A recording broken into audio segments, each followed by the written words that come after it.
magical victory. No one can defeat me. I am glad to plunge feet first into hell, in the knowledge that I will rise. Back again, everyone. This is Sethikus Boza, Black Earth Productions, Blue Flame, Healing Arts, and Occult Science. We just crossed a threshold over here, coming into the year 2019, as I have been very busy with the progression of what is unfolding here on our end. Now, I've been working very, very hard on this dissertation that I am about to present to you. And it's probably going to be one of my most profound segments that I've been able to present so far. And with everything that's coming into alignment now, and what is going to be revealed, the progression rate of everything is going to continue. Those that are doing the real work are getting the results that the real work yields. And interestingly enough, I keep getting messages from individuals that have been involved in certain practice that they're discovering is no longer working. Like I have said, more advanced initiation is going to be presenting itself hopefully later this year, going into 2020. But before I can get to the level of being able to start teaching the things that I've really, really wanted to get into with our initiates, there are some other things that are going to be presented on Black Earth Productions, this being the first installment for 2019, as we are positioned now for the first celestial events of the year with the super wolf blood moon, as it is now streaming across the sky. This full moon, being named after the howling of wolves, is a spark that I want to reinforce, not only for this segment, but also for the entire year now, which is going to go deeper, getting into the Magi Grail Shaman, and one of the most profound mythos in legend, the Mythos of Arthurus-Artorius. Much of what I'm going to be sharing is going to streamline and touch upon actual facts and history to this legend. I'm also going to be getting into aspects of the higher occult sciences and the metaphysics we are in practice with, and extract more of how things actually work in light of this mythos.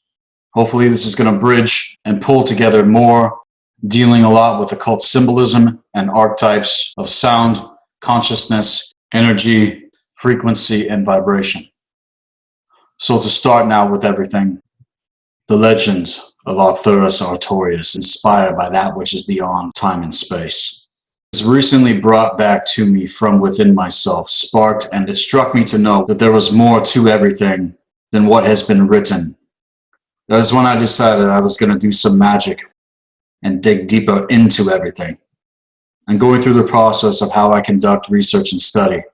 With my method of wielding intention in action, I read and listened, hearing all the stories again, even a few that are among some of our affiliates and network, and what they have touched upon in context. None of what I've looked into so far into the legend of this mythos has satisfied the inner knowing that is there within me, with what I discovered being revealed in light of the ancient wisdom councils. And to what these facts conclude is that the ancient wisdom councils are real, especially when it comes to everything to do with the round table and mythos and legend of Arthurus-Artorius, as it continues to cycle into our time, as our quest for the grail of consciousness is in fact going to go to the next levels with this segment. Now see, there's a term here that struck me very hard while diving deep into research, and it is the word signet. The word signet is another term in reference for stargates of consciousness, and literally means stargate. So in light of this, another way to speak upon the councils and what they actually are is the ancient Stargate Wisdom Councils, or you could say the ancient Signet Wisdom Councils. This is what we're talking about here in context to specific tables among the councils that were overseers of specific gridworks of consciousness here in Midgard, which again is our reality field and physical universe. All of this is going to go much deeper than the stories you may or may not have heard when it comes to the mythos and legend of Arthurus-Artorius. And is also going to be getting into some of the major metaphysical keys that we need to gain access to again from within ourselves while navigating the three spirals of creation in order to unlock the truth of what the Grail of consciousness actually is, so that you can come to your own conclusions with it. So coming into the mythos and legend of Arthurus-Artorius now, whether it be symbolic, figurative, metaphorically, or literally, the debate continues on whether King Arthur actually existed. Interestingly enough, though, it is agreed upon that the Grail's origin has its connection and context to specific ancient Syrian B grid works of consciousness within the galactic spiral of creation here in Midgard.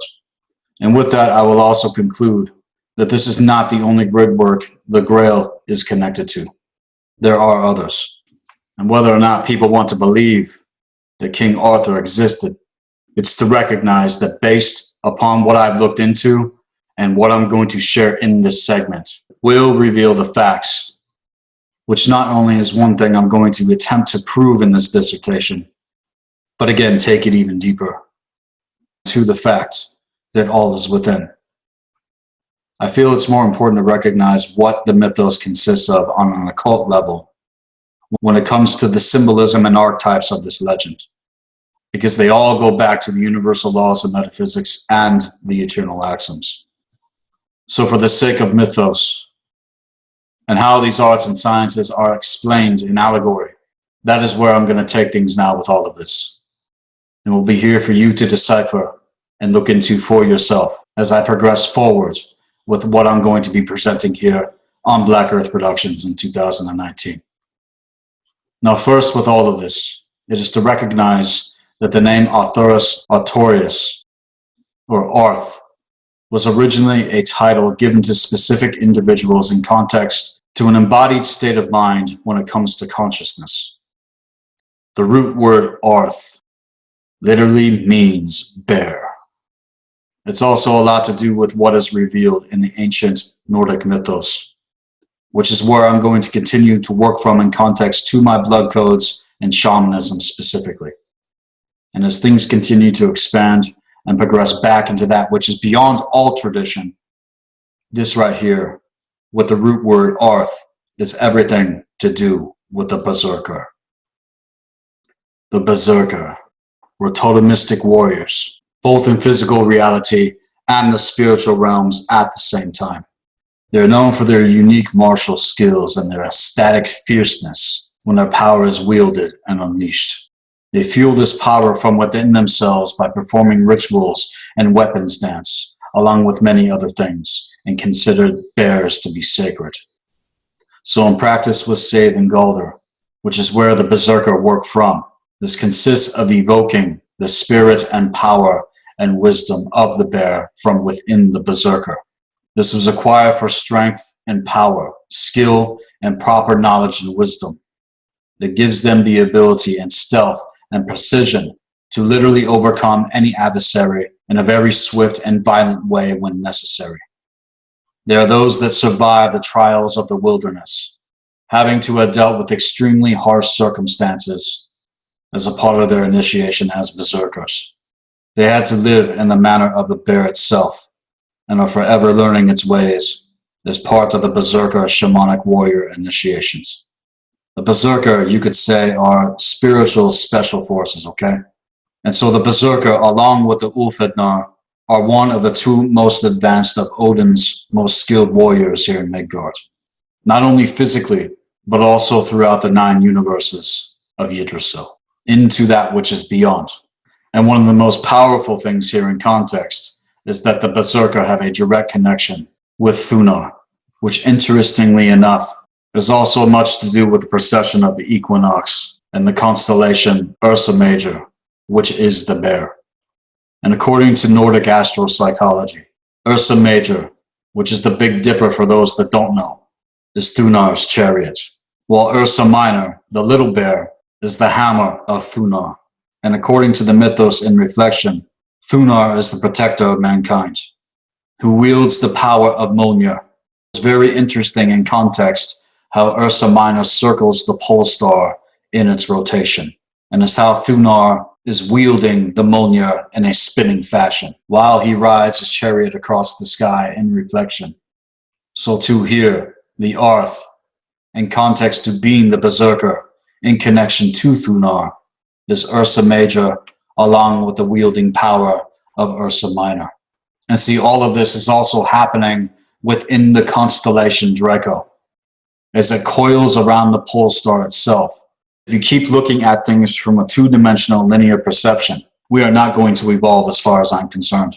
No matter what we think we know about anything, the lens that you need to be looking into is beyond the surface of things. You need to know that this is an extremely ancient occult science. And again, it's time to look within when it comes to all of this. And so further, the Berserker are forged forth with the Athanor. This is all about developing the underlying potential that more men specifically need to catch hold of coming into their own in our reality field. To potentially have what it takes to access the raw power of the Monier itself. This, in other terms, is something that I would like to touch upon now, and is called Fist of the North Star, Hokuto Shinken, or the Divine Fist of the Big Dipper. Hokuto Shinken is an ancient martial art that has its roots in various fighting styles going back to ancient Asia with the Yellow Dragon lineage bloodlines. It's also important to note that a successor that masters the art and science of Hokuto Shinken are in essence the literal incarnation of Indra, or Thunar here in context. And it's also important to note that Hokuto Shinken is an art and science of assassination. The founder of this art of assassination was named Shuken of the ancient Hokuto Soke bloodline, who combined techniques with the Seto Genkin with their West Dipper lunar fist, which they called Karaku Hiko. They combined this along with the techniques of the Hokuto Soke bloodline, from which came the development of Hokuto Shinken. Fist of the North Star as a martial art makes use of the opponent's meridian channel pressure points, and then uses these pressure points to literally destroy their enemies from within.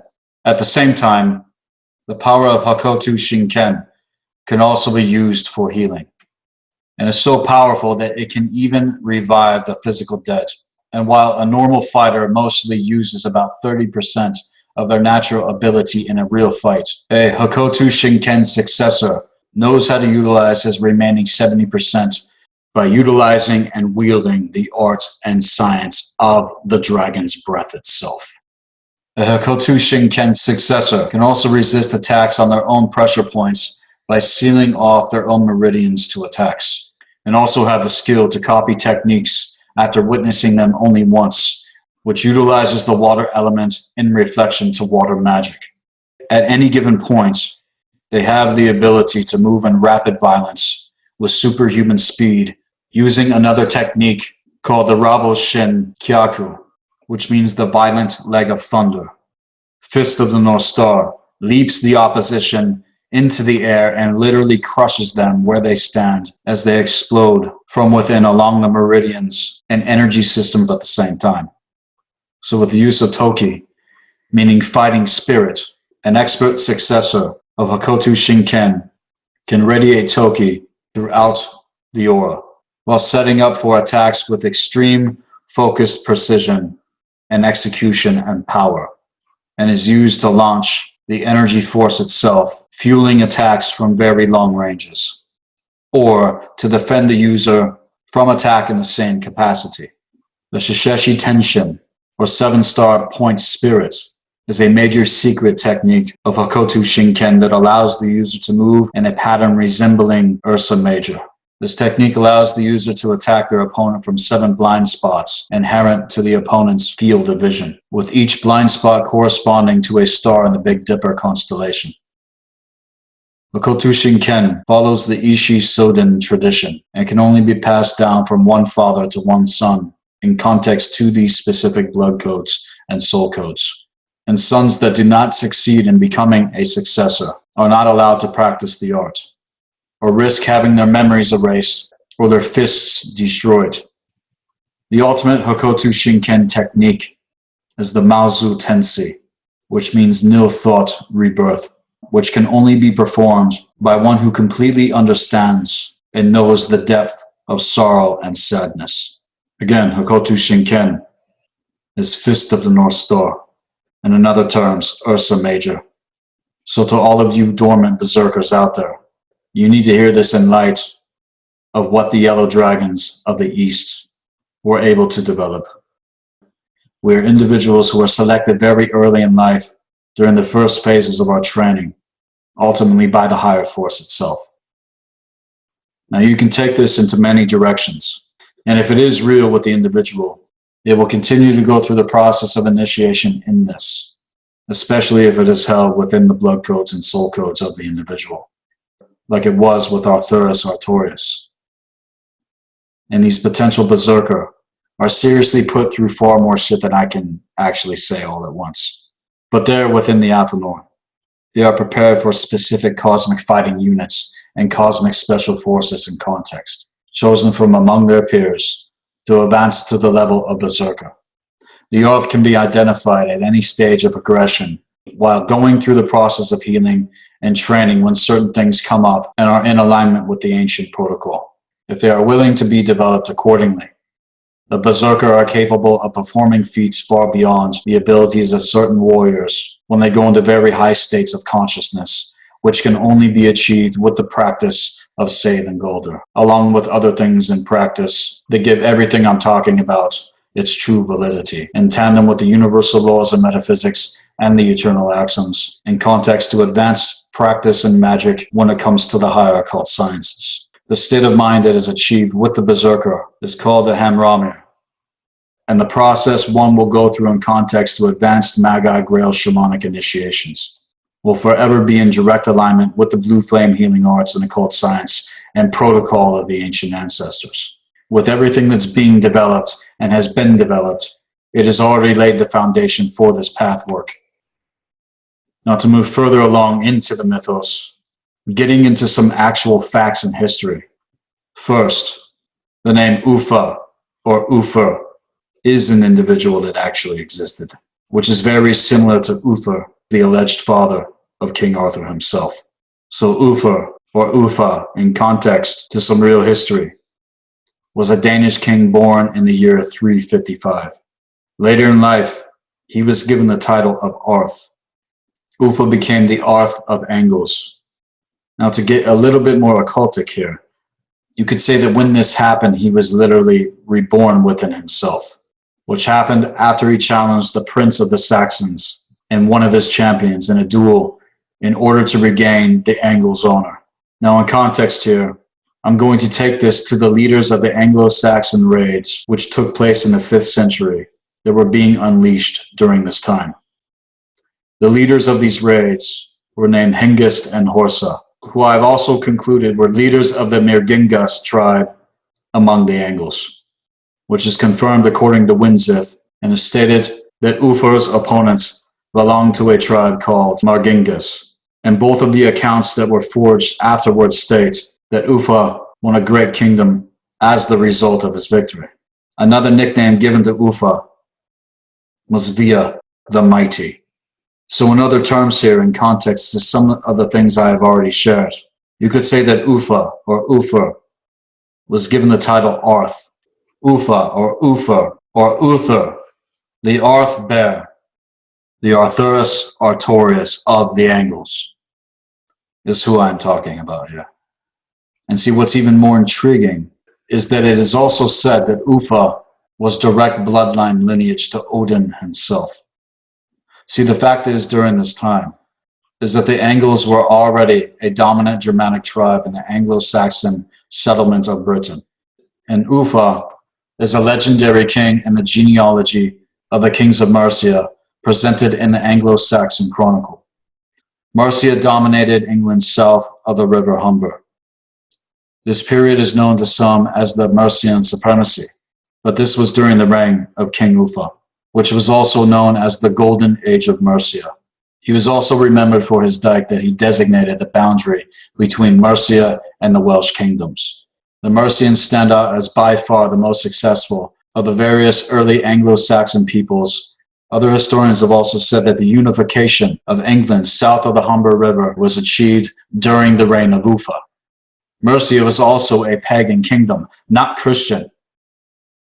In fact, it was King Padilla who converted England to Christianity around 656. It was only firmly established in England by the late 7th century. So see this here in context was extremely intriguing to the fact King Arthurus was fucking real. And as I said about Ufa, a son of the lineage Odin, he was Anglo-Saxon himself. He was a Dane.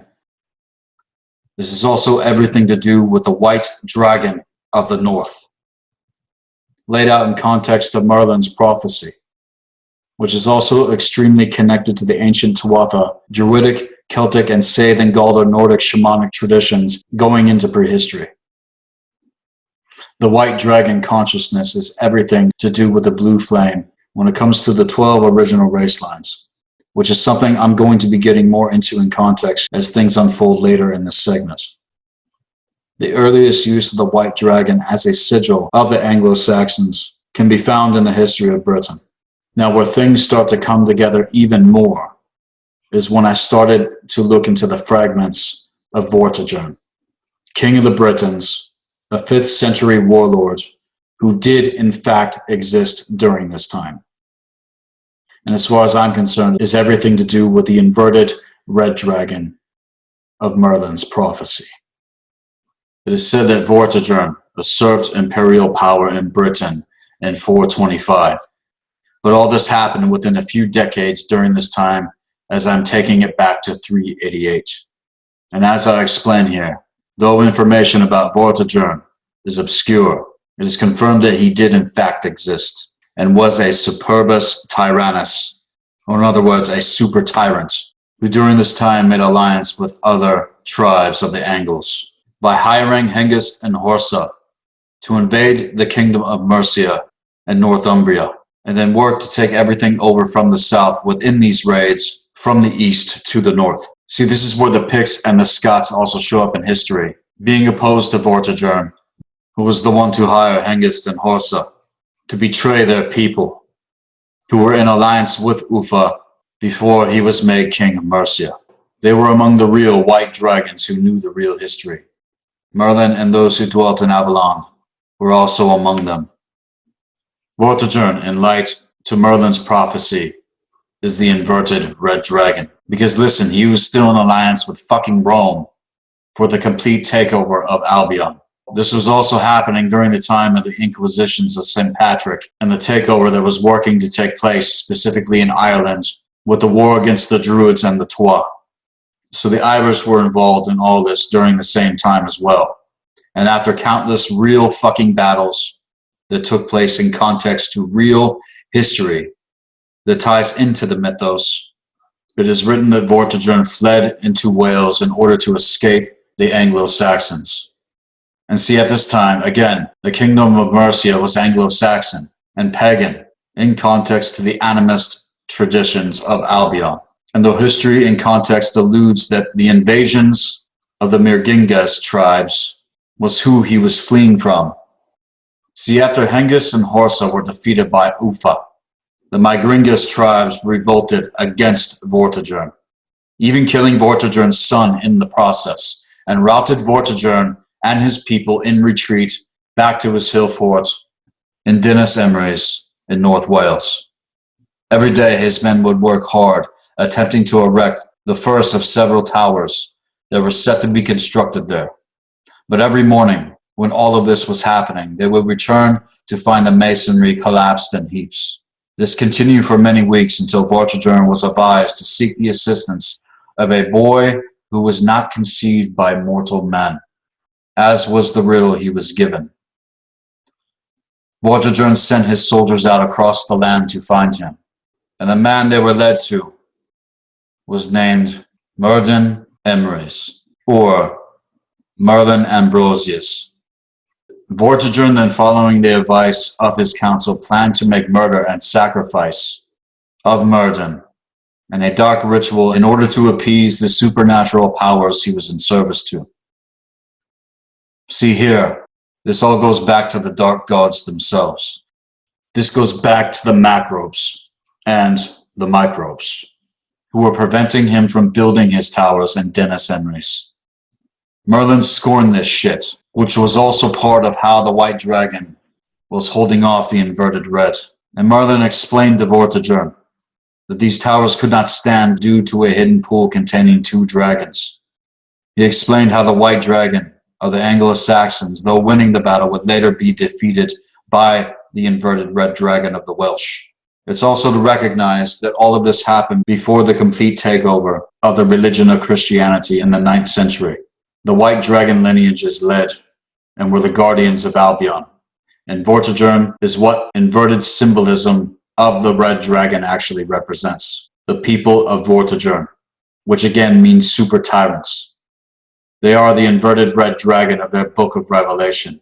They are the inverted red dragon of their revolution to take total fucking domination and control over the earth, which has been used to fuel their vehicle of inquisition, harvesting consciousness, going all the way back to the cult of Mithras and the Sumerian Draconian Empire, which are the true roots of the Roman Empire. See, there was a period of time in history that's been fragmented when Mercia had its golden age and the true kingdoms of the north were united under the banner of the White Dragon. All of this started to take place right after the Romans allegedly started pulling out of Britain in 388. In the year 312, that is when the religion of Christianity started to come to the forefront as the state religion of the Roman Empire, sanctioned by Emperor Constantine, who ruled between 306 and 337, who also held the Council of Nicaea in 325 with the Dark Priesthoods. Something that I want to touch upon next is what's known as the Diotic Dark Pillar. The Diotic Dark Pillar was inserted into the grid where Stonehenge is located. Stonehenge, as far as I'm concerned, is the attempt by the Druids to counteract the Diotic Dark Pillar that is siphoning chaos energy from the dark grid, which is taken off-world into the Orion grid works of consciousness on the galactic spiral of creation. The Diotic Dark Pillar was for the purpose of taking over the grid lines, a major point where they harnessed the power of the Shadow Dragon and unleashed it into the grid within the unconscious mental projection of individuals who fuel energy into these grid works of consciousness with the inverted frequency of chaos itself. And then what they do from that fucking point is suck it the fuck out into the lower astral grid works. So before I continue diving into what I'm getting at, I'm going to bring Maximus North forth with what he shared recently about the Shadow Dragon specifically. The Black Dragon is the shadow of the White Dragon, and is the void itself, the very essence of the forces of chaos which reside within our unconscious. The Black Dragon is the consciousness that has possessed and completely taken over the sorcerers in the shadows, who hide behind the perceived powers. This form of dragon consciousness is what puts the White Dragon and the Red Dragon against one another. However, the Black Dragon serves a purpose in alignment, and needs to be recognized instead of ignored, as the more you ignore it, the more chaos is unleashed within you, that destabilizes your inner order. In the original seeding, the Black Dragon served as the feminine negative charge to the White Dragon's masculine positive charge. However, certain events took place that turned the Black and White Dragons against one another. The vortex on the planet's chakra system for the Black Dragon consciousness is located at the center of Antarctica. The Black Dragon is Sinmara, Surt's female consort. What I'm about to tell you is ancestral knowledge regarding sacred lore that has been passed down to me via my blood codes. You will not find what I'm about to tell you in any of the Eddas or sagas that have already been written down. The Alpha, the enlightened elders held council over the 9 realms, while the Duga maintained the fortress around the endless abyss via their homeworld Nidvalir. However, certain factions of the Alfarian councils were tempted by the Lord of Muspelheim to form an alliance so that they would advance in power and dominion over the 9 realms. This then resulted in wars against the Alpha and the Svartalfa. The Svartalfa retreated and invaded the realm of Nidvalir and destabilized the fortress that kept Gunagap in place, opening up portals to forbidden realms. The Svartalfa inverted sacred Alfarian magic, which then became the dark arts of vampiric sorcery and orcish necromancy. The Svartalfa then had complete dominion over the realm, and changed it from Nidvalir to Svartalfheim.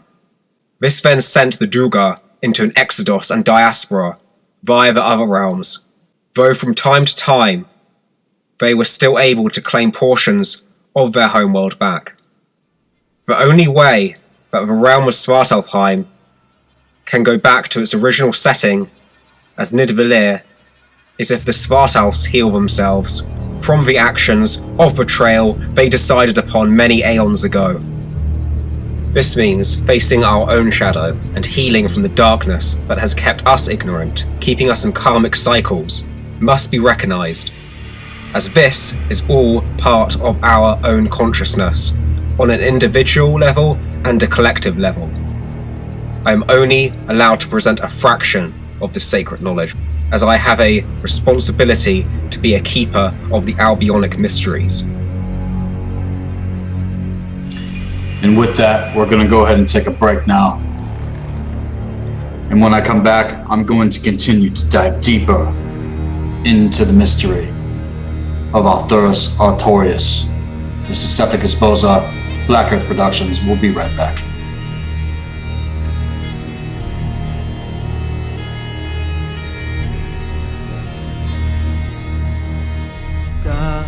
Flundi eni orvidi gal an wirial sing ni vitneb an eindrechi valchadi ni trochi raid of line ranun meonagui Mordred begoduni.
We are back now. This is Sethikus Boza, Black Earth Productions, Blue Flame, Healing Arts, and Occult Science.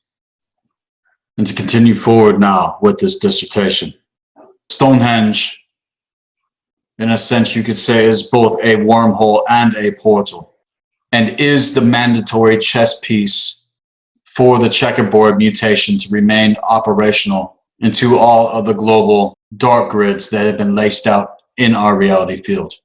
A grid war over the epicenter of global control through events occurring in pretty much the whole of Europe to gain control over the changing horizontal rod architecture of the Earth itself. Essentially, the checkerboard mutation is generated from multiple machinery systems that reverse the energy currents throughout the planetary grid networks and split them into bi-wave frequencies. The bi-wave consciousness allows for extreme polarity amplification in the collective unconscious energy system of individuals, splitting between the polarities to generate extreme densification. And see, check it out. This is also what produces gender reversals in the human light body and gender splitting. And it's these reversals which are intended to maintain the reversal networks within our reality field to keep human DNA unplugged and plugged into the lower astral grid works and keep the systems of domination and control on the grid works of the ley lines. Corrections are being made to the checkerboard matrix at this time, which means we are in the process of reclaiming higher monadic identities and starting to remember more of who the fuck we really are and what our potential is to reclaim and plug in dormant DNA and genetic time codes contained in the instruction of our true cellular alphabet. And again, see, this is getting into fire letter codex now.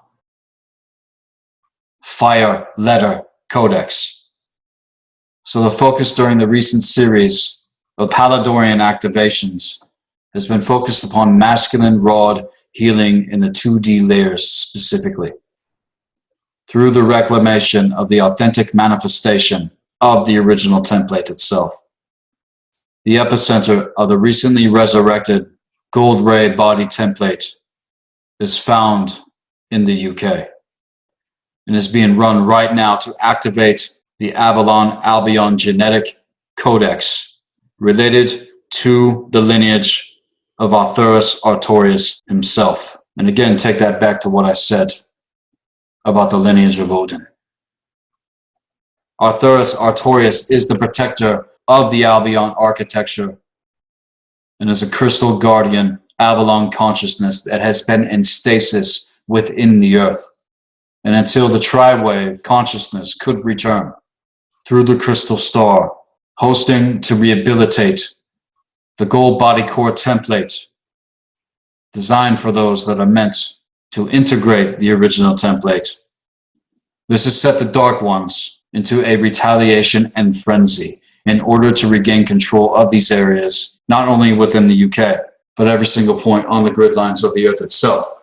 This has everything to do with a Thothian sect. This has everything to do with the Atlantean priesthoods, all going back to the Sumerian Draconian Empire. See, there's so many things that I can get into with how I have pulled all of this together.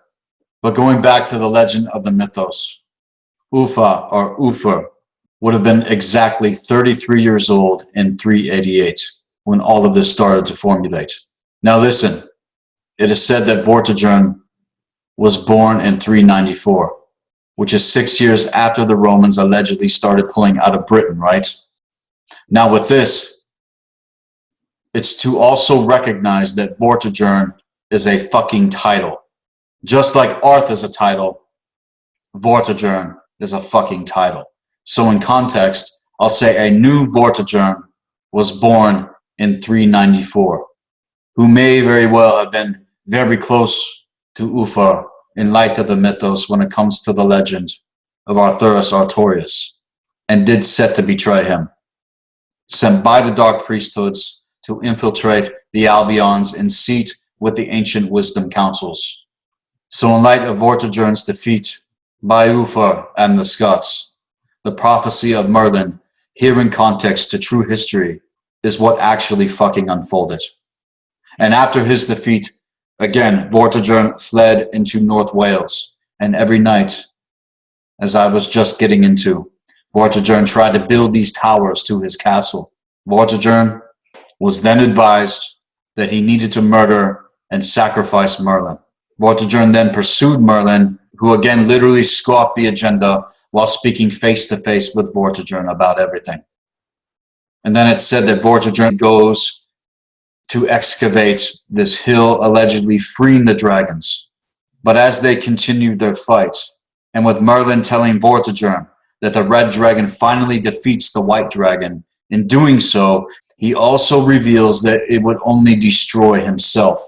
And finally, Merlin told Vortigern that the white dragon was the sigil of the Anglo-Saxon, and that the sick, inverted red dragon symbolized the people of Vortigern. Not England, not Wales, not fucking Britain. It was nothing to do with Albion. See, Merlin was speaking about Vortigern himself in context to these two dragons. Again, all is within. And in the Historia Brittonum, which is the history of the kings of Britain, it is the only medieval text where the white dragon sigil shows up as a symbol of the English in the Anglo-Saxon chronicles. So here in context, it was Ufa or Ufa of Mercia who united England, along with every other tribe and nation state in the north, united again for a time against the forces of darkness, who have hidden behind an inverted history, and have worked to keep us in a place of ignorance to the truth. Next, I will take things deeper in context to the Dark Ones, and speak to you about Mordred, son of Morgan Le Fay, a traitor to the White Dragon lineage and all of Albion. He is said to have been the one who mentored Vortigern in the arts and science of dark sorcery and warfare. Mordred was raised by Morgan Le Fay's sister, Morgase, who was a dark witch sorceress, and agreed to Mordred as she raised him and worked to twist him, that they would rule together in light of the mythos and would share more of their power with Vortigern if he defeated Ufa. See, I'm piecing it all together, you guys. And this was the fucking deal. And when all of these things were happening on the battlefield, there were also magic wars that were taking place behind the scenes at the same time.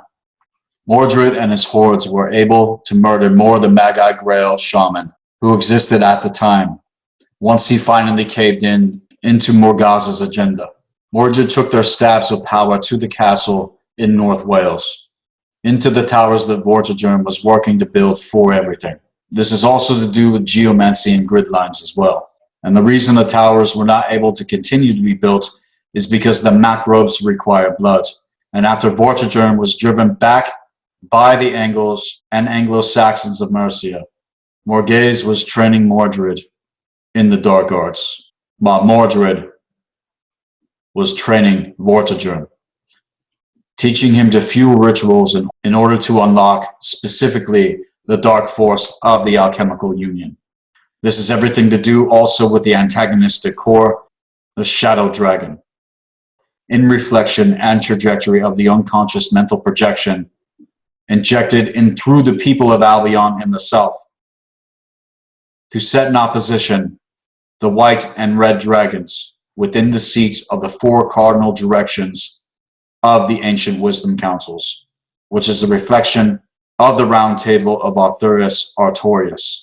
And thus from within Ufa's inner circle, it was Agribon, along with Mordred, who became Vortigern in title, with Morgase behind the scenes. For Agribon was also a son of Morgase. And see, all of this goes back to the dark Atlantean Thothian sect. And it is said that when Vortigern died, he died several deaths, and broke and tore his heart apart after opening the door for Hengist and Horsa, and lost his mind realizing what he had done, and went into a place of madness to insanity within himself. Some say that he came to his end while roaming the mountains. And see, this is also a reoccurrent theme in Celtic literature when it comes to Vortigern. It is also said that he was literally burned alive on one of his towers after it was struck with lightning. And with that, I'll say with the crack of thunder of Thunar himself, in context to the Mjolnir, in light of the wielding power of Excalibur itself. Battles between the two dragons is the second curse to have ever struck the island of Britain. And as the white dragon would strive to overcome the red dragon, you must realize that this is still taking place right now, making the inverted cry out with its fearful shrieks sent from within the unconscious realms, and can only be heard from beyond the Bythronic hearth. The roar of the white dragon is meant to awaken people's hearts to the truth, but would most likely scare them so fucking much that so-called men would potentially lose their hue, along with their so-called strength. Women would go mad, as well as the children. Young men and the maidens would seem to lose their senses, and all the animals and trees and the earth and the waters left barren. These dragons dug a pit at the center of Albion in the land that was once Mercia. This pit has a satin covering over it and a cauldron of mead at the bottom. The dragons fought by the pit in form of terrific animals, and they also fight in the air over the pit in the form of dragons. Exhausted with fighting, though, they fell down into this pit and transformed into boars, drawing the satin covering under them and over them into the cauldron at the bottom of this pit, whereupon they drank the mead and nectar of immortality and rest until it was time for them to awaken again. The dragons are wrapped up in the satin. They are covered and buried and held within the core of the earth itself. We're in 2019 now, and we are in the year of the boar, which means that more is going to be revealed. And as another reason, in sync, I am presenting this dissertation now on Black Earth Productions. As I've said, it is coming time for the wisdom councils to forge forth what we are meant to forge, going much deeper past a lot of occult manuscripts and far past most early manuscripts written about Arthurus and the Knights of the Round Table. Vita Merlini came out, which translates as via the life of Merlin, and was written in 1150. Perhaps, though, one of the most prolific accounts is the Vulgate cycle, sometimes known as the Lancelot Grail cycle, which has been concluded to be written by a number of unknown poets and authors. Like, who the fuck were these authors, right? And so from those times in the 12th century, and even before then, leading up to these present moments, a combined work that I am most intrigued with right now is called The Holy Kingdom by Adrian Gilbert, and via The Quest for the Real King Arthur by Alan Wilson and Bram Blackett. And there have been many more allegories written in context to this mythos, many playwrights, many movie scripts that have been created again and again, which clearly reveals the fact that this is something that's never going to go the fuck away. And that there's more to all of this to have lasted the ages, as we have been in the cosmic winter for the last 26,000 years. The Iron Age of the Kali Yuga is coming to an end. Kaliki is going to be revealed, and the Satya Yuga is going to be forged. As I'm now going to take things even deeper, getting into the occult when it comes to this mythos.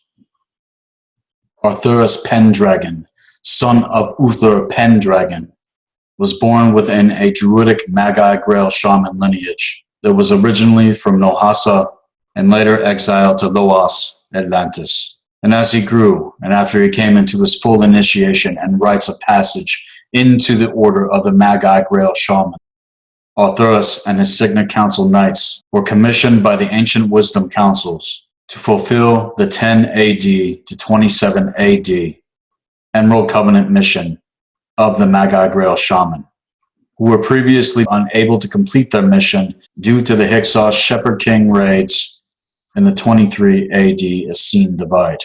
ArthurusArtorius and his legendary sword Excalibur is a weapon that is not only battle-fashioned for extreme warfare, but also holds the raw power of the rod and staff Stargate tools. Also, again, this is everything to do with the Hammer of Thunor in reflection, and thus Excalibur is one of the two keys needed to unlock the Grail of Consciousness itself, which ArthurusArtorius and Victoros, son of Mordred, retrieved from the Vale of Puisy. Victoros later came to be known as Merlin, who was Arthur's wizard and court mystic advisor.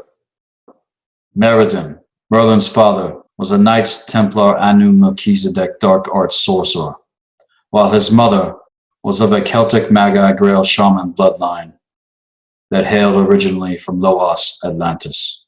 Thus Merlin's life was overshadowed by the cosmic struggle of the ultimate good versus the ultimate evil. which existed and do exist within Merlin's multi-genetic disposition because of this. Now, there's a lot I could say about Victoros, Merlin, as I will hopefully be able to expound more upon him in this segment. It's important to note, though, here, that Arthur's wife, Guinevere, was of a Celtic Magi Grail Shaman bloodline as well, who also hailed from Loas Atlantis. See, now with all of this, another important note to consider is that it was Guinevere's sister, Céline, not Guinevere, who was the lover of Arthur's impostor knight, Sir Lancelot, who was a dark Luciferian Knights Templar sent to infiltrate and sabotage the mission. See, not only was it Mordred and Vortigern, it was also Lancelot. And it has been the dark Luciferian Knights Templar Anu Melchizedek races who have intentionally distorted the true Arthurian history. As many have said that there's no way to actually verify if King Arthur actually existed. But in context to symbolism and very powerful occult teaching of the ancient wisdom Stargate Signet councils, all of this is absolutely real. But it's obviously been fucking fragmented and distorted within the mythos that presented itself over the ages, romanticizing individuals that were in fact assisting the dark Luciferian Knights Templar in undermining ArthurusArtorius and his true mission. And thus the Atlantean conspiracy continued to play itself out during the Arthurian drama by the dark Luciferian Knights Templar Anu Melchizedek races, who have been under the direction and orders of the Galactic Federation of Light and the Pleiadian Anunnaki races. Remember that all of this is to do with consciousness and genetics held within distorted codes within individuals here in our reality field, within the galactic spiral of creation. And it was they who also stole the knowledge of Excalibur from Arthurus. After this happened, ArthurusArtorius and the ancient wisdom Signet Council shamans and Signet Knights then quested to retrieve Excalibur from the dark Luciferian Knights Templar, along with questing for the Rod Stargate tool, a specific magic device, Stargate Signet Shield 11, that was stolen from the Essenes by the Hyksos Shepherd Kings and dark Luciferian Knights Templar in the 23 AD Essene Divide, around the same time Excalibur was taken. So in context, all of these ancient quests for the Grail have always been for stewardship with, as it's been with the Wisdom Councils, or total domination and control over the stargates of Earth's planetary Templar, as it's been with the Dark Ones. This is what the Grail actually is. The planetary Templar itself. And see, I've been mentioning this in segments here on Black Earth Productions, but now I'm going to take it a bit deeper, which is a magic and knowledge and consciousness, which not only gives us access to the Grail of consciousness itself, but also the grid works of the true universal tree of life. And as the Atlantean conspiracy agendas continue to play themselves out, it's important to note that ArthurusArtorius and his knights were able to complete one phase of their mission, and were successful in retrieving the Rod Stargate tool and Signet Shield 11. ArthurusArtorius allegedly relocated the rod and staff along with Signet Shield 11 to their intended destination in lands once called Loas Atlantis. And it's also important to note that the authentic Ark of the Covenant, the authentic Ark, the authentic Arth, still remain under the protection of the Magi Grail Shaman. Excalibur is what needs to be retrieved. So the goal now here in context is to completely disengage from the 25,500 year dark diotic pillar at Stonehenge in order to set free Solar Stargate 4 from remote dark Luciferian control in the etheric realm. This, you could say in context, is the real war on consciousness that we are currently facing as mankind. So in preparation for the anticipated stellar activation, which began again in the year 2000, and as it has cycled into these present moments, the goal now moving into 2025 and further into 2065 is to fulfill the mission of realignment with the planetary Templar and the resetting that needs to take place. See, this is what I'm talking about in context to coming into alignment. I'm talking about the Grail of consciousness itself, what all of these legends and mythos are trying to get at here.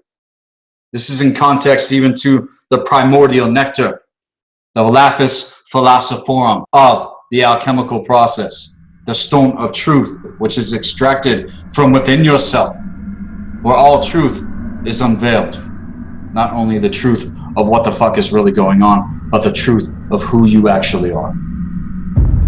There's so many things that I could take this into, but right now I'm gonna take it to another break in reflection to the fact that we all need to come home to ourselves again, that we all need to come home in light of everything that's being unveiled in this segment, and reflect in meditation. This is Sethikus Boza, Black Earth Productions. We'll be right back after the break.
Welcome back, everyone. This is Sethikus Boza, Black Earth Productions, Blue Flame, Healing Arts, and Occult Science.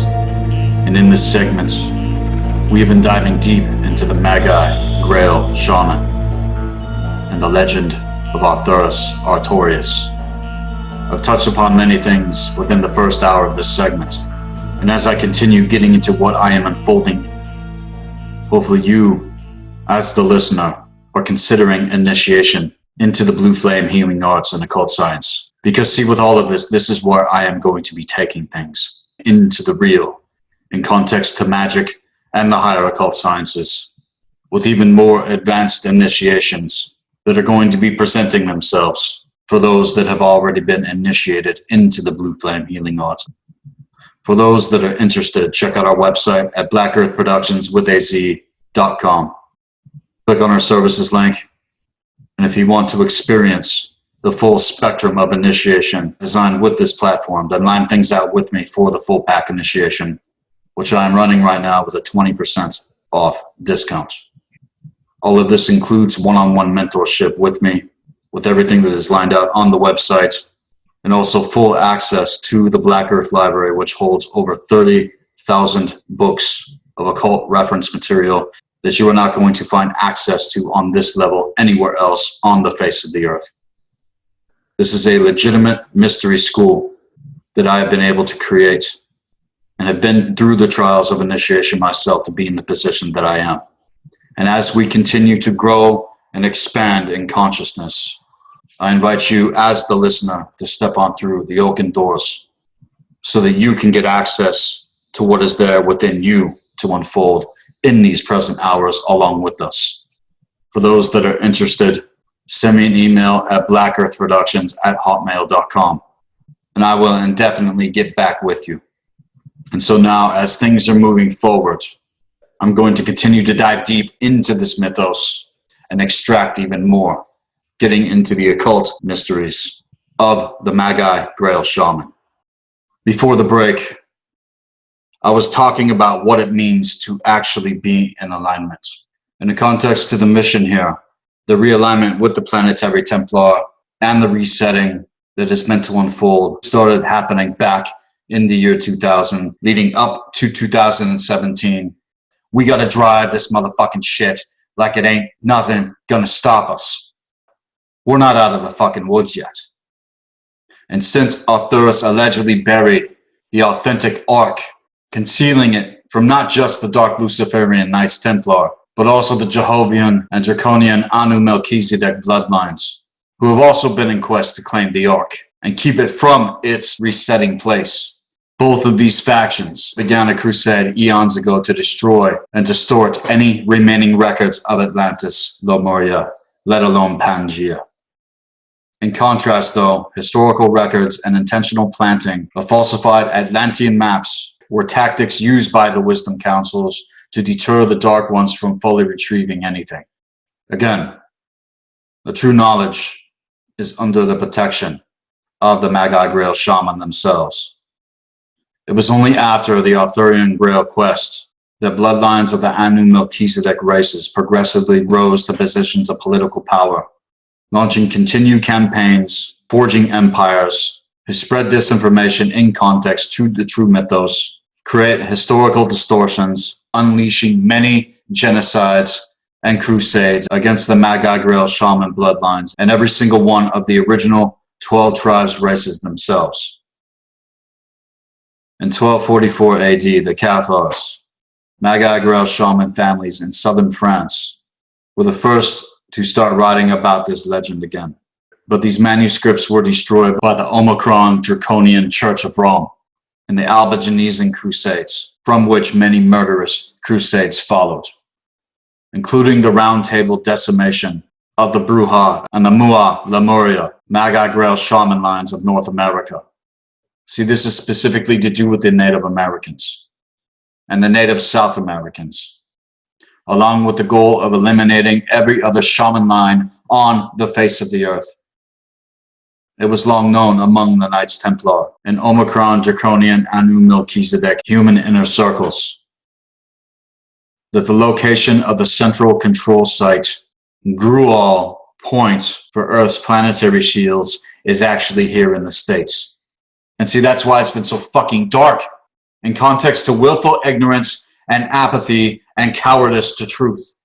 The quests for control of Lohas Atlantis Stargate 11, the Bruja Atlantis Grual Point, and other Stargate locations in Earth's planetary Templar complex have been at the heart of continual conflict and race hatred and domination campaigns throughout our recorded human history, to keep us all divided and conquered amongst ourselves while they continue to harvest our consciousness and genetics and life force energy. The three competing factions of the Anu Melchizedek races, representing the Dark Luciferian, Jehovian, and Draconian domination agendas, emerged from our ancient pre-Atlantean past, which I've traced in context to my personal blood code and soul code genetics, going into prehistory at least 300,000 years to 560 fucking million years ago. And so, yeah, that might sound crazy to most of you out there, but there are things that I know that a lot of you don't know and cannot and will not be able to be denied once you see it for yourselves.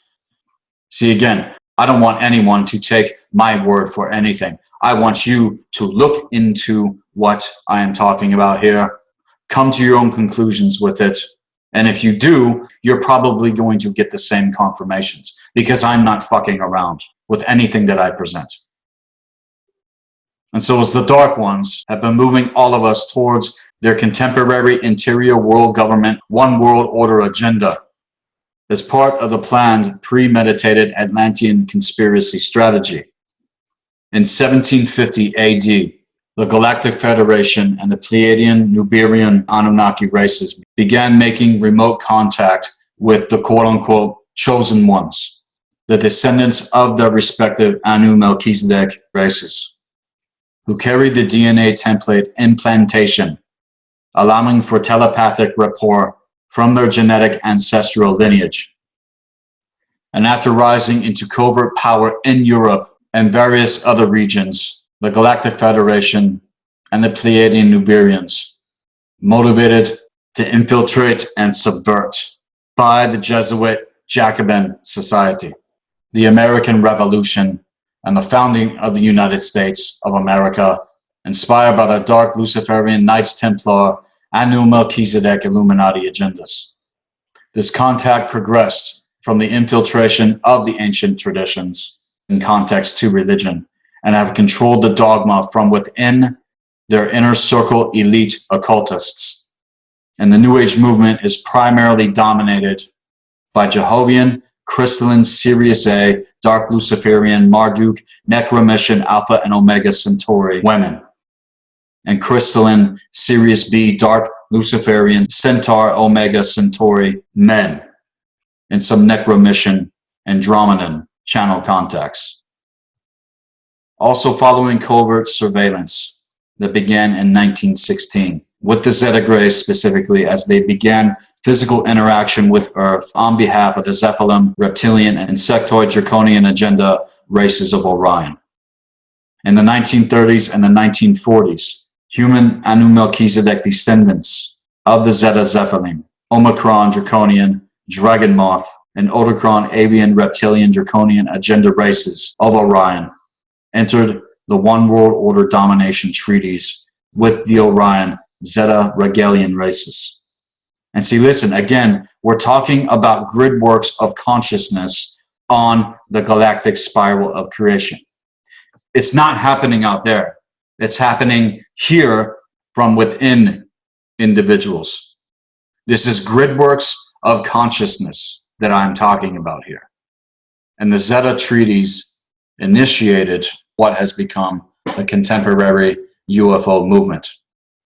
In 1983, the Orion, Omicron, and Odedicron Draconian Agenda Legions assumed the leadership role in the Zeta Treaty agreements. In the 1930s, the Necromission races of Andromeda became involved with certain factions of the Draconian Human Interior Government, initiating their Men in Black projects. Now, in context to the Atlantean conspiracy and roundtables phenomenon with the Magi Grail Shaman, some assisting the Luciferian, Pleiadian, Nuberian races of the Dark Luciferian Covenant, and others supporting the Draconian Agenda races. In November of 1992, the Emerald Covenant, Blue Flame, Magi Grail Shaman, and Human Azurite races of ancient Sirius B, together with the Seers, Pleiadian races of Alcyon, and the Lyran Syrian Anuhazi, negotiated agreements. And in these agreements, some of the Luciferian races, along with the Galactic Federation and a few Jehovian Anunnaki races, agreed to enter the Emerald Covenant Peace Treaty for co-evolution with the humans of Earth, and to also stand against the Dark Luciferian Draconian Legion's domination agendas that these Anunnaki races vowed to assist before the stellar activation took place in the year 2000, and agreed to disengage the dark diotic pillar embedded within the planetary Templar, and to return Solar Stargate 4 control over to the original keepers of these gridworks.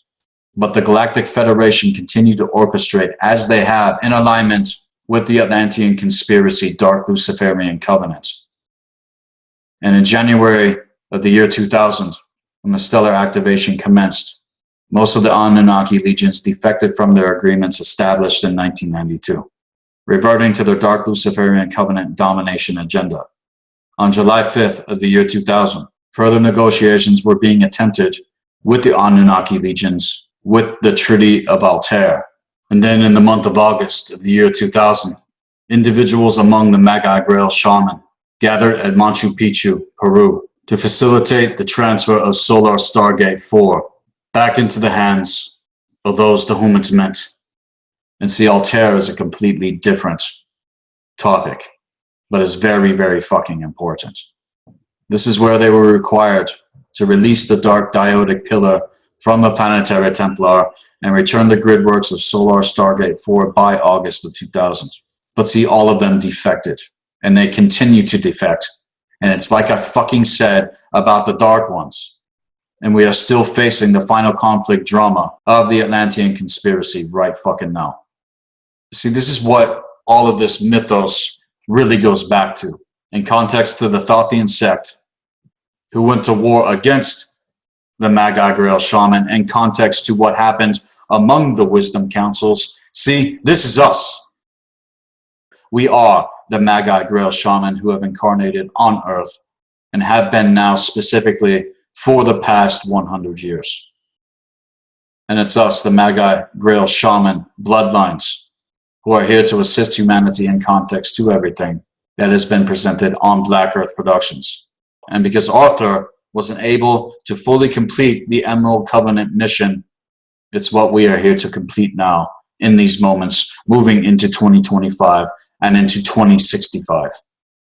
And the Dark Diodic Pillar at Stonehenge, which is Earth Stargate 11, must be recalibrated using early activation and the ancient Alpharian magic of Albion to override the D4 Dark Luciferian Dark Diodic Pillar that was inserted at Stonehenge. When this happens, this is going to release Dark Luciferian control. And this in turn is part of the mission that was meant to be carried out by Arthurus-Artorius and his Magi Grail Shaman Knights. And see, many Magi Grail Shaman that know need to fucking hear me right now. This is a major part of what is meant. And once the whole of Earth is released here, that is when the original 12 races and tribes of Earth can start to successfully recreate the ancient future wisdom councils, whose DNA templates carry the original DNA signet codes that correspond to the correct fire letter codex sequence that's meant to be fuel-lined into Earth's planetary shields.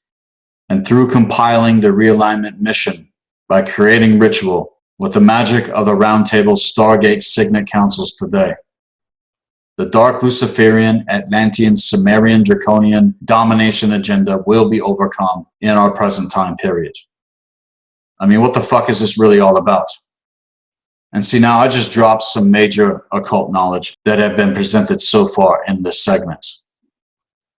And in the ancient knowledge, the Signet Councils were specific groups of Magi Grail Shaman among the original humans who were entrusted with the position to run the Fire Letter Codex sequence into Earth planetary shields during stellar activation cycles. Not only that, but there was much more that they did than just this. And right now we are what seems to be the peak of our most current stellar activation. And our position at the moment has much to do with preventing pole shifts of consciousness.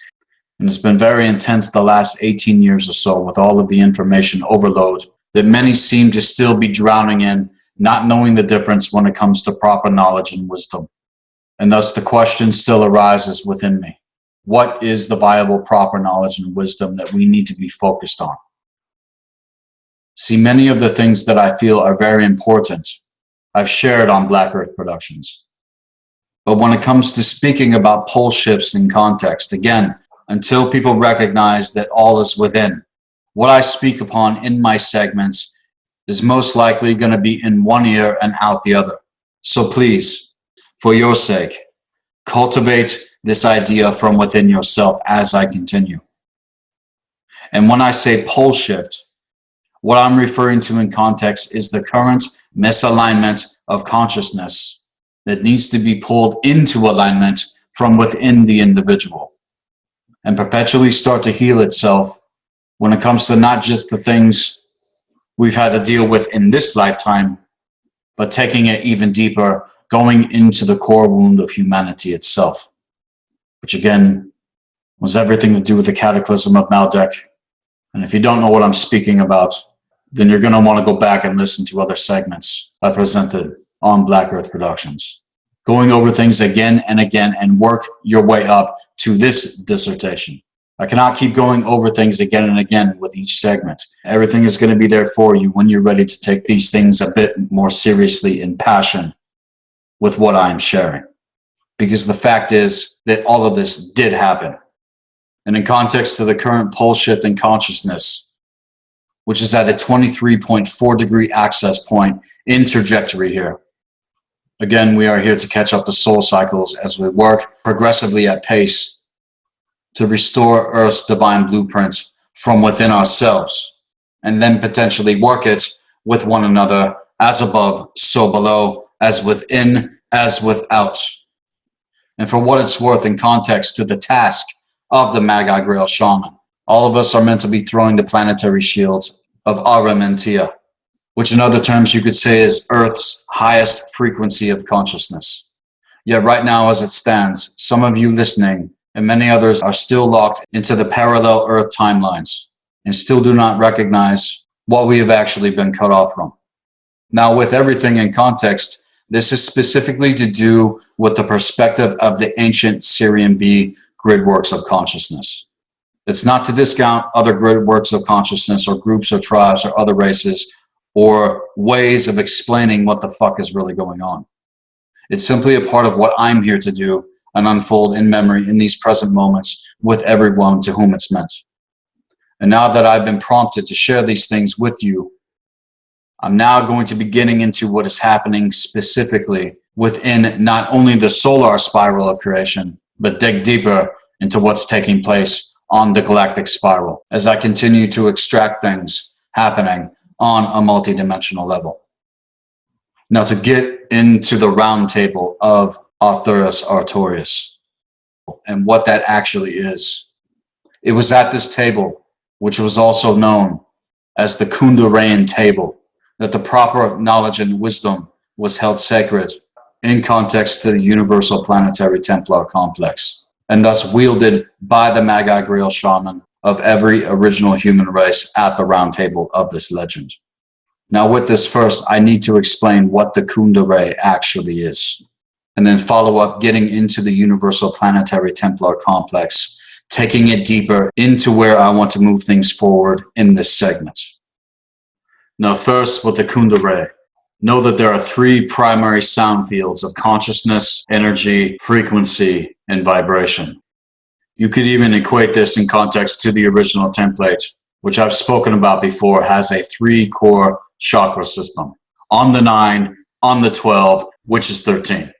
Now see, I don't expect anyone to understand what I just said, but I'm putting it in here in this segment as I work to be getting into more of what that is in context to the art and science of numerology. And as I work up to being in the place to finally start presenting to the true universal tree of life. All of this, though, in context with the Kunderain, is to do with life force energy currents from beyond the 15th dimensional grid works of consciousness, which are collectively referred to as the Kunderain fields. Activation of DNA strand template 30 through 48, which is potentially the 46 and 2, allows a being to fully embody the frequencies and consciousness of the Kunderain primal sound fields within our reality field here in Midgard. And see, this is even beyond the time matrix of the 9 worlds and universes of Yggdrasil, with Yggdrasil being the spindle of the true universal tree of life. When an individual potentially reaches this level of being able to activate the Kunderain within their body consciousness, they start to become what is known as a Yoni, and thus potentially become fully embodied Yanas here in Midgard. Now the Yoni, or Yanas, is what one could say is the proper term, an ascended master. And see, listen now, it's not about these ascended masters on the other side of our physical reality field. Fuck that shit. A true master is going to be taking action here in our reality field. And so when it comes to this path work, it's ultimately about becoming this yourself. Here, for this is humanity's proper, inherent, eternal birthright. Knowing now that all worlds of consciousness converge here in our reality field, here and now. Fact is, as far as I'm concerned, no one can truly become an ascended master without the physical vessel to do so, which I know for some individuals is going to be hard to grasp, as it would be for most people that are privy to the grid works of consciousness that have been erected in context to spiritual escapism. See, there's a difference here in what we're about. See, we are about spiritual self-mastery with our path work here. Eternity is now, and this is the fucking process. It's not going to happen anywhere else as far as I'm concerned that's beyond this realm. And it is meant for those who are said to come into a highly unique position and is actually doing the real work. So going back to the ancient wisdom councils, going back to the Magi Grail Shaman, the round table of Arthurus-Artorius is meant to come together again. This is the charge from my ancestors, which is why I have given voice to this. You have to know what you're meant to be working with if you are meant to be a part of this, because it's not as simple as following just any modality or practice when it comes to animism and shamanism. If you are meant for this, then you will go through the fire of trial and true initiation for it. And in the future, we may even end up calling it something else as things are meant to unfold and evolve. But to keep things moving forward in explanation, the Kundalini is the pre-luminal vibrational correspondence, the standing wave of internal sound frequency and consciousness emitted from an individual's core essence. This is also everything to do with Galder and evocation. The Magi Grail Shaman of the ancient wisdom councils were the Galder wizards of legend, who had the skill to evoke forth the Kundalini fire letter codex sequence into the universal planetary Templar complex and the planetary shields. And in our ritual rites of passage, coming to the midpoint of the current stellar activation, evocation and toning the runes is part of this. Among other things, with the use of divine language, even as I work with these things, when I'm drawing the circle of the magician of the primordial vortex. And what I've come to understand within myself is that there is more there within the primordial womb of Ginnungagap for us to actually access. And like Odin, when he went forth screaming in catharsis, sacrificing himself unto himself, and spied the runes forth from the primordial womb. The questions I ask myself include not only the mystery of this happening with Odin, but what is it that I am meant to draw forth in the same fashion? And see, I feel this reaches beyond the ancient tradition of my ancestors in context to my blood codes, as we are going to be in the positions in the near future to create the new mythos, also while holding true to the ancient traditions, which have an unbroken connection going into prehistory. And as we are integrating things on a cosmic level here in Midgard, I'm confident to declare these things.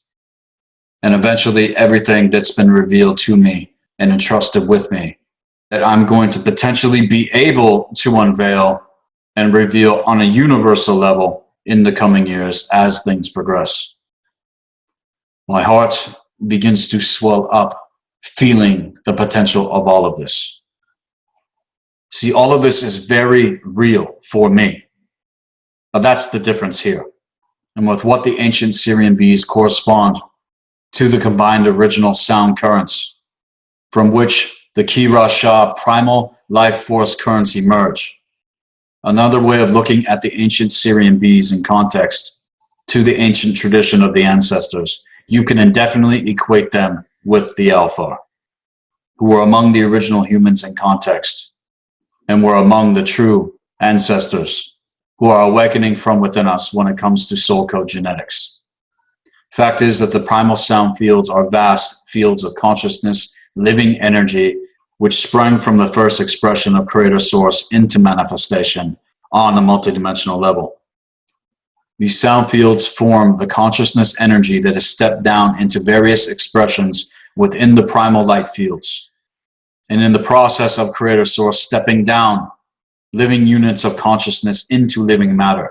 With this, it is sound, consciousness, energy, frequency, and vibration, stepped into living light energy and embodied into physical matter here in Midgard. And upon incarnation, the spirit to soul code template wraps itself in the energy of the soul spark, and then from there, all of the other planetary spheres and stargates of consciousness begin to form on the solar spiral within the true hardcore intelligence of the individual when a child is conceived.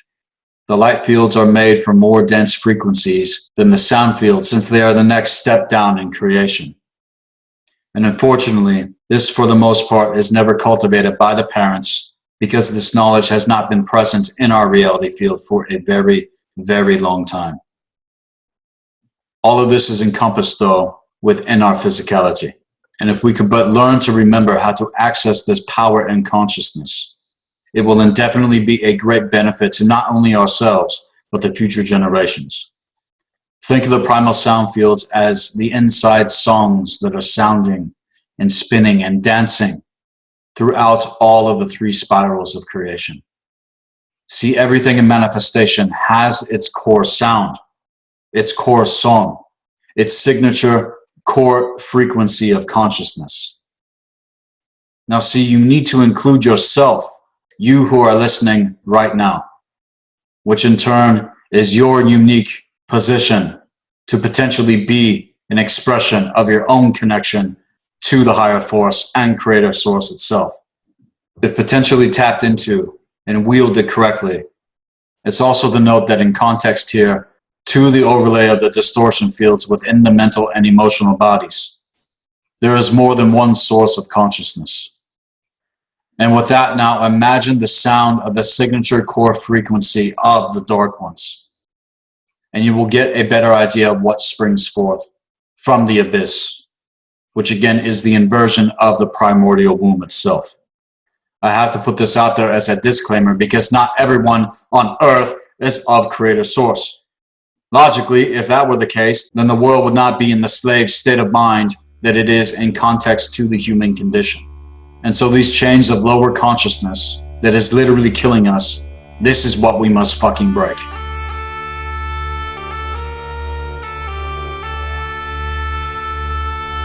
Making connection back to our true core essence, so to know thyself.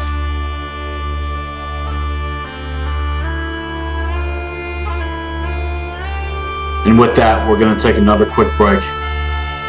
This is Sethikus Boza, Black Earth Productions. I'll be right back.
Welcome back, everyone, to the Magi Grail Shaman, Legend of Arthurus-Artorius dissertation here on Black Earth Productions.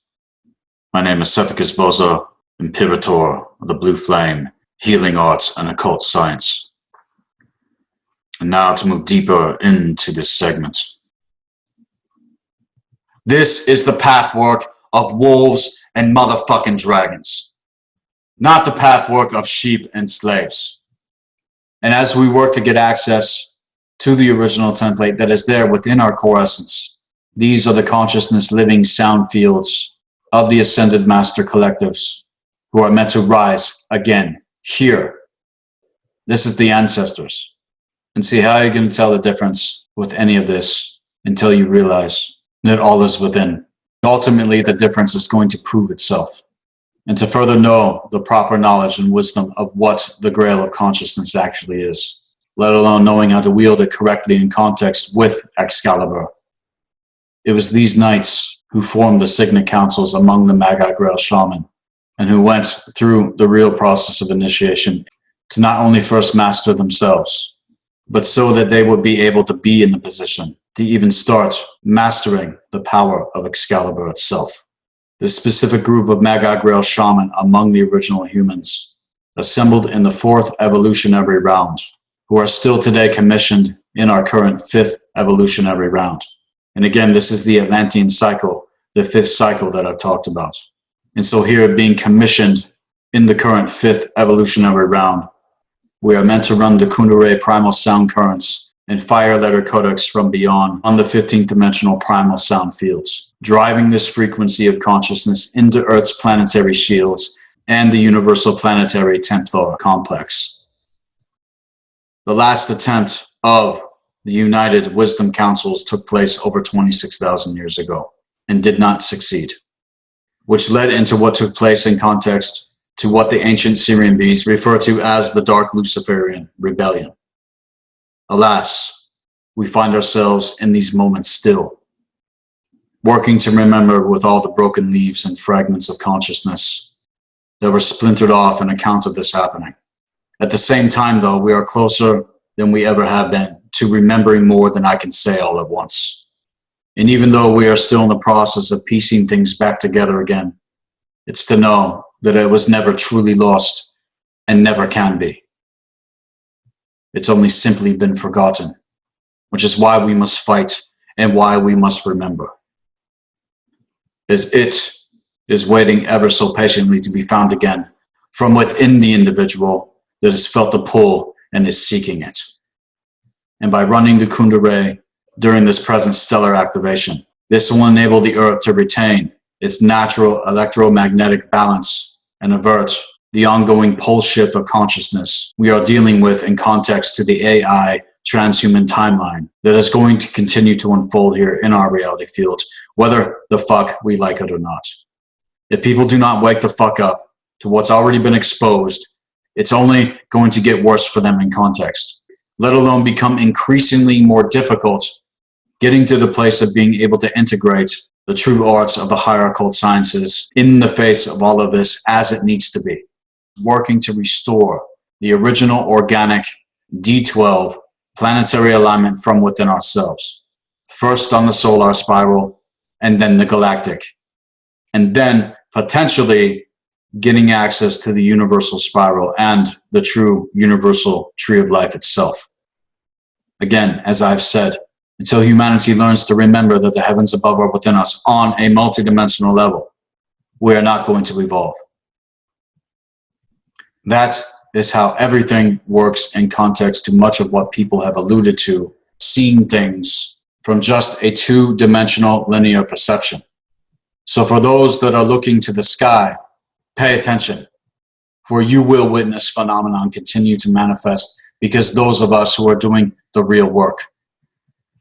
And it won't be the same to what is going on with all of the bleed through coming from the lower astral grid works, let alone any back engineered craft or whatever the fuck. So you need to know the difference when it comes to all of this. And individuals are going to start to see and witness things that they have never seen or witnessed before. And another thing that individuals need to realize is that most are not able to recognize the pole shift in consciousness they are currently dealing with, which is at a 23.4 degree axis from within themselves, in par. This is why I practice both Western and Vedic astropsychology, because that is the difference between the two arts and sciences. And without both, as far as I'm concerned, you're not going to get a full spectrum access point in navigation when it comes to the first spiral of creation that you need to be fucking navigating. You're sure as fuck not going to know yourself otherwise when it comes to what is going on the galactic spiral of creation.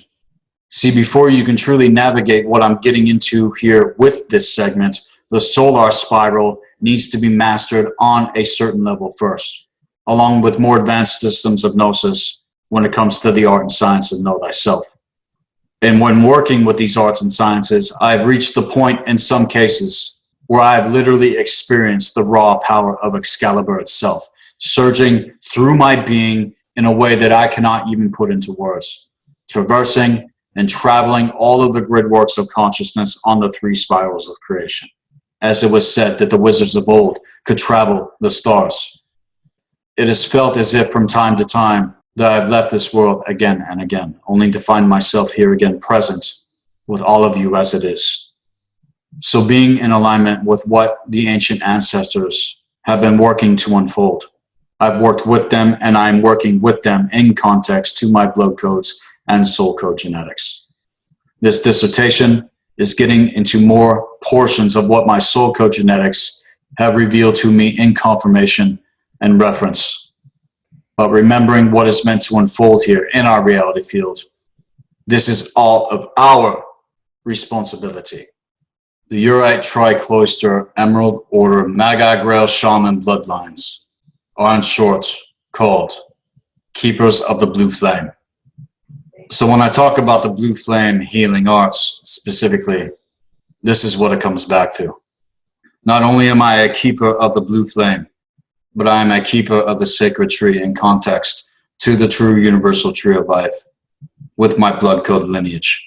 This goes deeper into what the name Boza actually means, as I've shared before. But now on a cosmic level, as it's been revealed to me in context to the Blue Flame, we hold full access to the Akkadic codes of consciousness, which gives us potential access to the 43, 48 strand DNA template. You need to understand that this is not a boast, because I've been through fucking hell with all of this to get to where I am, to even be in the position to share this with you. And of course, at the same time, does not mean that I have arrived whatsoever. Again, though, the original template needs to be seated here again in our reality field and potentially fully embody full spectrum consciousness, which has not been fully seen here since what happened did.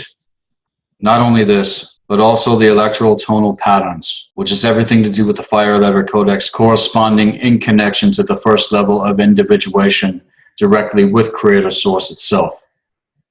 This again, in short, is that gift of divine language that springs forth from the well of Herglima, one of the three wells of creation that is there for us to tap in from within ourselves, along with the well of word, to which you are in communication with the higher force directly. And it's one of the most powerful things that we can do in ritual with drawing the circle of the magician. And so with this, for the Akkadic level of the energy matrix to ignite from within the Akkadic DNA template, it is important to note that the Emerald Order, Urite Tricloister, Magi Grail Shaman, are individuals who have incarnated from Akkadic level 1 of the primal light sound fields themselves, and are essentially and potentially considered level 1 ascended masters, held accountable by the higher force itself, along with others here in Midgard. Ultimately, I see it as a potential position. Yet another thing to recognize with this is that none of us are perfect here in context, even if that's the case. And we still have to face things, and we still have to heal through shit, and we still have to learn to remember just like everybody else, as I am with my path work. But in context to catching up the soul cycles, like I've explained, to run the full power of the blue flame consciousness with the Kundalini primal sound currents, along with all the primal creation currents through the physical body, you can imagine the alchemical process that's going to take place for this to happen with the individual. I work specifically with the blue flame in context to the healing arts. And as it is with the occult science that I practice, well, this is getting into magic. Also, the Emerald Order Magi Grail Shaman apparently incarnates through a tri-cloister genetic template composed of the 12 original races, which further is to do with the Universal Planetary Templar complex. The blue flame is what I am personally connected to in context to my blood codes and soul codes. When it comes to this, though, it is just one of the flames of consciousness in context to the Universal Planetary Templar complex. See, this is to do with every original race that was seated here in our reality field. Meaning, we are native to the earth itself. Not only were we native to the earth itself, but also Meldic. And when it comes to the flames of consciousness, there are others to behold for specific race lines. But see, I can only speak for myself and my people. Now, it's important to note that the Dark Ones successfully exterminate humans that hold the original template from Earth, as the Dark Luciferian, Jehovian, Anunnaki races have intended. With this, they have set to return their chosen Anu Melchizedek descendant humans to Earth as well, which I soon started to witness first before, and after coming into the ministry unequivocally in context with the charismatic Pentecostal movement. Here's where I literally witnessed the seat of the Dark Luciferians unleashing themselves upon the masses, as these quote-unquote chosen ones of God have been used by the Dark Gods themselves to run a critical mass reversed and inverted fire letter sequence into Earth's planetary shields and the Amente stargates in order to fulfill the draconian Anunnaki Grail Quest agenda through the spirit of Astaroth and the Goetia, which has literally been designed to fucking destroy the true Grail of consciousness in place of a counterfeit, which links individuals up to their gridworks of consciousness within the first two veils of the lower astral gridworks. This is where their quote-unquote tongues of fire are used in a way which was never meant to be. And with those of us that know the difference among the Magi Grail Shaman, this is how it was for me with what I witnessed among many other things that went on behind the scenes, which clearly confirms for me now the true intentions of these individuals holding the positions that they did. Individuals that were obsessed with authority. They were obsessed with others submitting to their alleged authority and were unbelievably overpowering and keeping ignorant pretty much everybody around them. Understand that this plan was first formalized in the year 9560 BC with the Dark Luciferian Covenant, which obviously is progressively unfolded. And see, you have to consider how much this has held power over the fucking world, especially the last 3,500 years now, in context to one of the major heightened events of enemy patterning that took place during the Dark Ages and was buried deep into our cellular memory. And with this, the Dark Luciferian Rebellion reached its apex during the end of the Atlantean Cataclysm root race's human evolution cycle. This was the end result of the last eon, and is what we have been caught in, like I've said, for the last 26,000 years. And with what resulted in the Atlantean Cataclysm, it set forth specific events into motion as to what humans would experience in their lives moving through the eon of the cosmic winter and iron age that we have been in. It's been a very dark and fucked up cycle of evolution. And it's okay to see it that way. There's nothing wrong with you otherwise. And there's nothing wrong to fucking acknowledge it for what the fuck it is. Just like it means to acknowledge the fact that you need to heal. And since we've been dealing with this current age of de-evolution, it's now coming to a peak for those that can see and have the ear to hear what the fuck I am saying. It's finally starting to end now, which started to unfold in 2017. And see, that's why everything still seems to be fucked up, even though people out there think they know what the fuck is going on. Because you don't know the occult. You don't know the true history. And so it's to take advantage of the hour. And with the recent timeline intersection, our very lives here in Midgard are still being affected by all of this, despite what we know. For those that choose to do the real work, we're able to potentially complete the cleanse and purge of this enemy patterning It's embedded itself within the unconscious minefield of humanity with our new evolutionary intersections and navigation points. Because the Dark Ones no longer have jurisdiction here. I don't give a fuck what they say. I don't give a fuck what anybody else thinks out there. They don't have jurisdiction. And we need to start saying that shit. And it was through the energetic enslavement of the seraphim consciousness, specifically, through what the fallen angelics, who were determined to run full course their spellcast on mankind as the sons of Belial. This has been further capitalized upon by off-planet sources in context to the Dark Gods, as many of these beings and other humans started joining forces with one another in context to the Dark Luciferian Rebellion. The real question I'm going to pose here is, where the fuck do you stand in this shit? See, since the year 9560 BC, the anticipated dates for the final conflicts were intended in context to orchestrate pole shifts of consciousness. And see, these motherfuckers even want to take the legend of Arthurus-Artorius, but again, these are some of the dark agendas that have been worked to cause these pole shifts in consciousness before true activation and true awakening could really start happening in the year 2000 like it was meant to. Because honestly, we have not even crossed the threshold yet with what is meant to come. And with what has still been taking place in context to dark sorcery and mind control, which really started to ramp the fuck up actually during this long anticipated stellar activation. Again, as I've said, and as I will continue to say, the year 2000 is when my shamanic initiation started to take place with me in context to all of this, which fortunately gave me the skill set and discernment to know the difference with everything. It took some years to finally realize, but from 2004 leading up to these present moments, I've been coming into alignment with my core essence. See, the Dark Ones hope to use the stellar activation to finally fulfill their plan of clearing Earth's reality field of the original shaman lines and eventually settle their clone hybrid races on Earth going into 2025.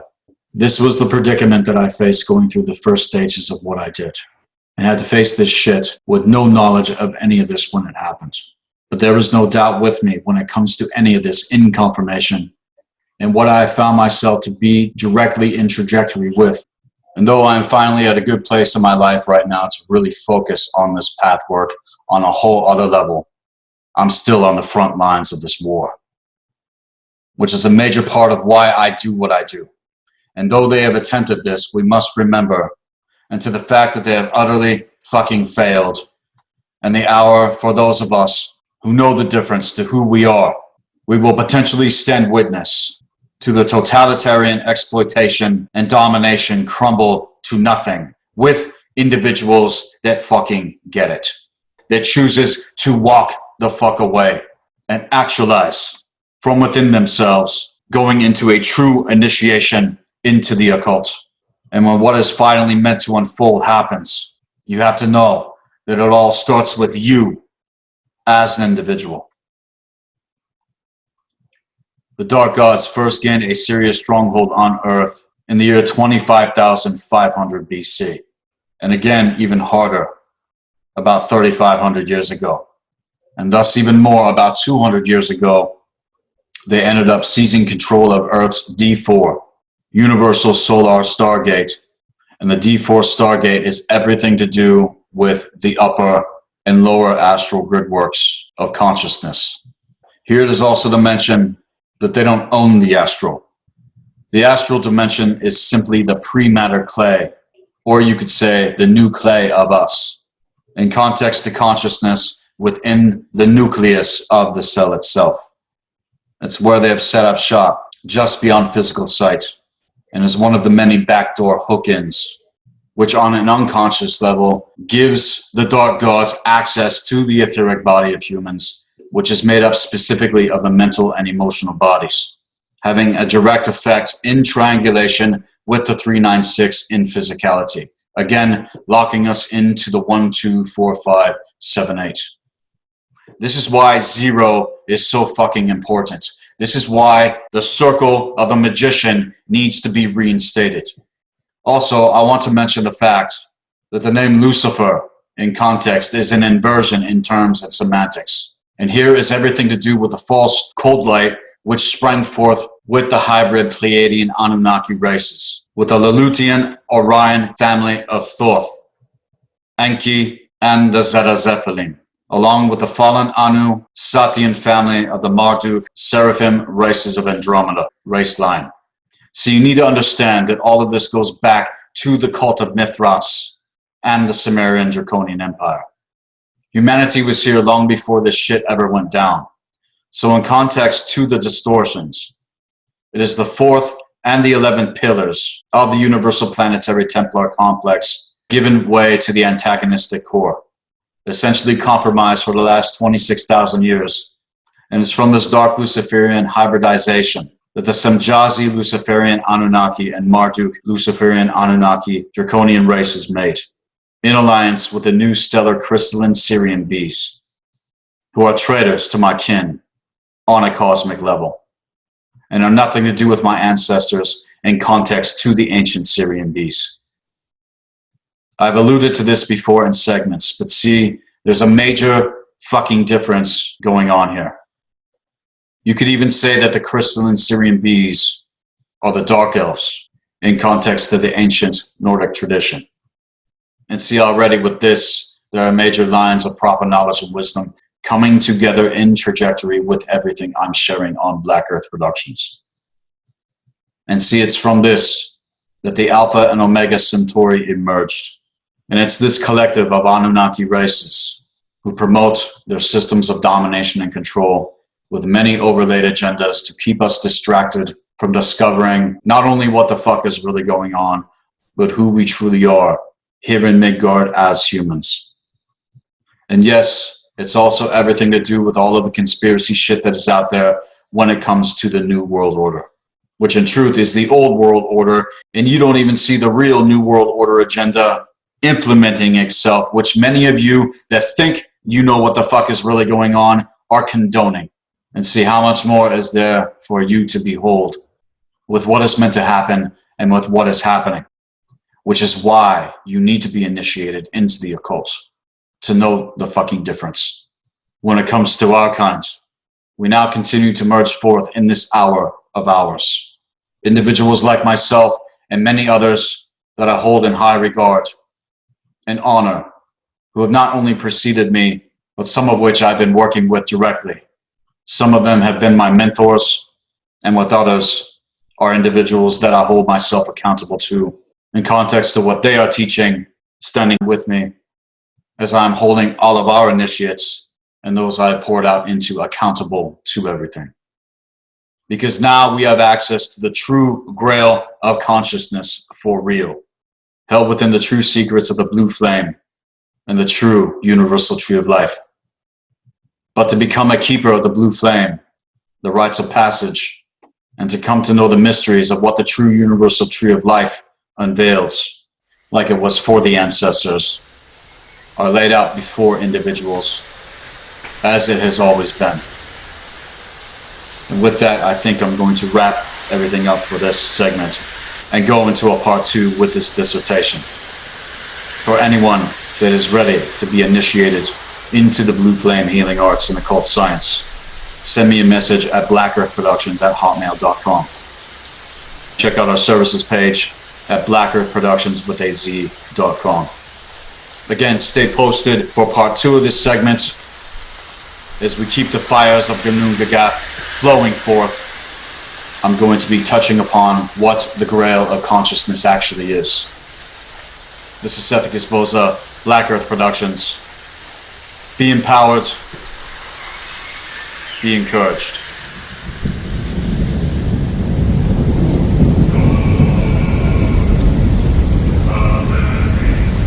Millions of years after the death of their star, kings of Atlantis found a new home. A young, nascent solar system.